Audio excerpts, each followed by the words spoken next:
Welcome to HortTube. My name is Jim Putnam and this is Annabelle Hydrangea in 2 minutes. Annabelle is one of my favorite hydrangeas. It's actually native to the United States. It's a type of smooth hydrangea. It gets giant clusters of flowers. With the plant has a little maturity. This one was just planted last year, so everything's a little undersized, but the flowers can be 12-inch round balls in the future.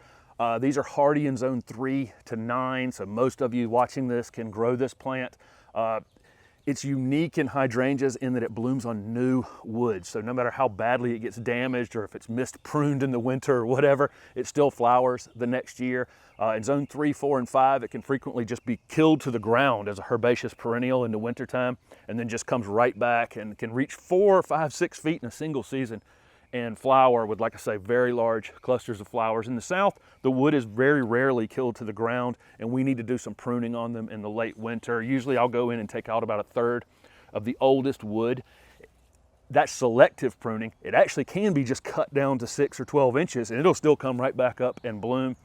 It can be fertilized at that exact same time with some sort of slow release fertilizer, but these are just super, super low maintenance. This one attracts deer, and deer do definitely like Annabelle hydrangeas, so keep that in mind if you have deer issues. The one thing about deer on this plant, though, if they eat it in the winter time, which that's when my experience is in the fall. This is when this thing really gets snacked on for whatever reason, and they'll eat the wood almost to the ground.